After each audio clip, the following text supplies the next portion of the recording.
तस्वीरें आपको दिखा रहे हैं सर। इस वक्त नई तस्वीरें आई हैं हमले की, अलग अलग जगहों से ये तस्वीरें आ रही हैं और ये हम तस्वीर देख रहे हैं जो हिंदुस्तान ने पाकिस्तान को करारा जवाब दिया है। पुंछ पर हमले की तस्वीरें हम आपको दिखा रहे हैं। तो जैसे ही भारत ने पाकिस्तान की मिसाइलों को हवा में उड़ाया, उसके बाद उसने लगातार एलओसी पर जमकर फायरिंग की है। पुंछ की तस्वीरें हम आपको अभी यहाँ पर दिखा रहे थे कि किस तरह से पुंछ में लगातार एलओसी पर पाकिस्तान जो है वो फायरिंग कर रहा है। जिस तरह का ये टेरेन है, यहाँ पर पाकिस्तान थोड़ी ऊंचाई पर एडवांटेज लेता है वो उस चीज़ का।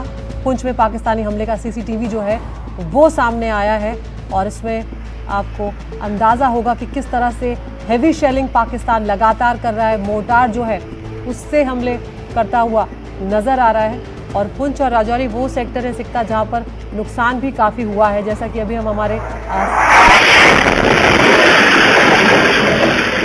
बड़ा धमाका पुंछ में पाकिस्तानी हमले का सीसीटीवी फुटेज सामने आया है। पुंछ सेक्टर में पाकिस्तानी हमले के बाद इस घर जो सरहद पर ये घर बना हुआ ये बिल्डिंग है वो तबाह हुई है और ये सीसीटीवी फुटेज में कैद हुआ है, जो इसकी तस्वीरें हम अपने दर्शकों तक ला रहे हैं।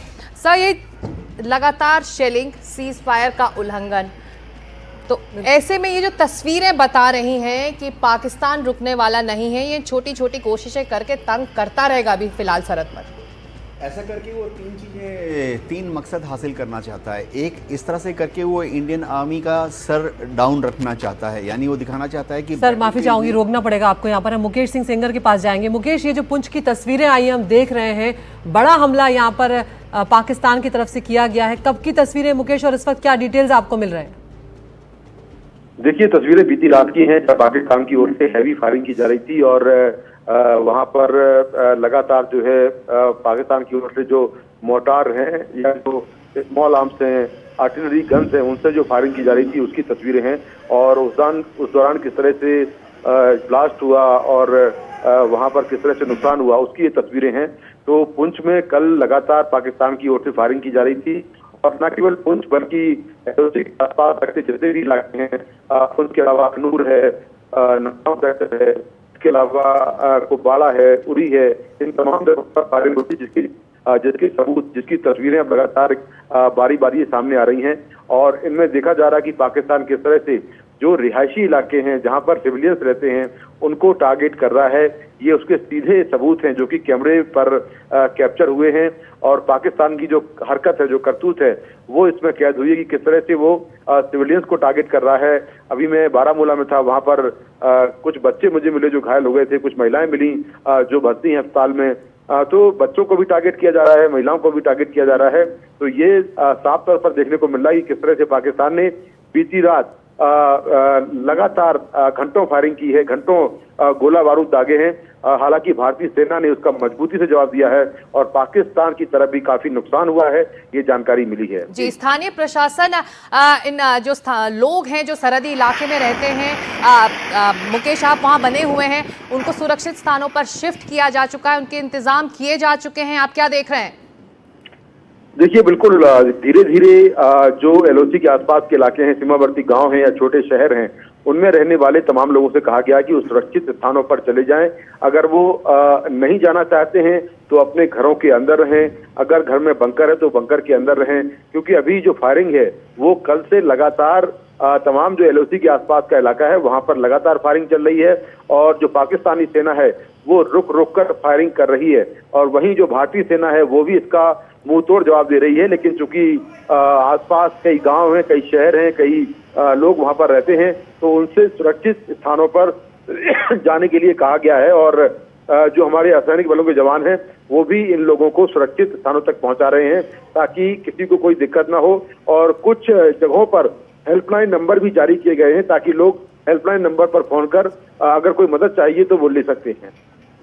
बिल्कुल मुकेश, दोनों तस्वीरें हम यहाँ पर दिखा रहे हैं अपने दर्शकों को कि किस तरह से सामा में 7 आतंकवादियों को बॉर्डर सिक्योरिटी फोर्स ने मार गिराया है और दूसरी तरफ पुंछ की तस्वीरें हैं जहाँ पर पाकिस्तान ने मोर्टार से और यहाँ पर बमबारी करके हमला किया है। वो तस्वीरें हम दिखा रहे हैं। तो लगातार बॉर्डर की तरफ से हमारे दोनों मेहमान भी हमारे साथ बने हुए हैं, उस तरह की कोशिशें जो है वो करता हुआ नज़र आ रहा है। चोपड़ा साहब भी हमारे साथ बने हुए हैं। चोपड़ा साहब, इसी बात का हम जिक्र कर रहे थे कि ये जो पाकिस्तान ने जंग छेड़ दी है एक तरह से, जो इसने एस्केलेट किया है इस मामले को, क्या कोई एग्जिट प्लान यहाँ पर आसिम मुनीर का नजर आता है? क्योंकि उन्होंने कहीं ना कहीं अपने देशवासियों को भी फंसा दिया इस तरीके से। देखिए, पहले मैं ये जो सिविलियन फायर जो हो रही है सिविल जी, एरिया में, जी। इसके बारे में थोड़ा बताना चाहता हूँ बिल्कुल। दर्शकों को कि पहले आप देखिए जो हमने अटैक किया था वो हमने टेररिस्ट कैंप पे किया था, रात को 1 बजे किया था, कि हमारा एम था कोई सिविल कैजुअलिटी ना हो और मिनिमम कलेक्टर डैमेज हो। बिल्कुल। रात को 1 बजे कोई भी सिविलियन नहीं होता है, ये हमारा मुद्दा था।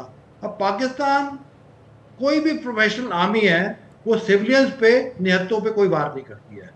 तीसरी बात मैं बताना चाहता हूं कि पाकिस्तान एक डेस्परेट नेशन है, वो डेस्परेट तरीके अपना रहा है, एक सॉफ्ट टारगेट जो सिविलियंस है उनको टारगेट कर रहा है, क्योंकि उनकी इतनी कैजुअलिटी हुई है, चाहे वो टेररिस्ट की है, वो दिखाना चाहता है कि हमने भी इतने हिंदुस्तान के मार दिए हैं आदमी। ये भी एक पार्ट ऑफ एग्जिट स्ट्रैटेजी होगी, ये बताएगा हमारे 60-70 आदमी मरे, हमने भी इतनी सिविल कैजुअलिटी कर दी है। अदरवाइज जैसे मैं बता रहा हूं, इनका वॉर स्टेमिना जो है, जो वॉर एंड्योरेंस है, चाहे इनकी इकोनॉमी कह लो या इनका इक्विपमेंट कह लो या इनकी ट्रेनिंग कह लो, वो 5 से 6 दिन से ऊपर नहीं है।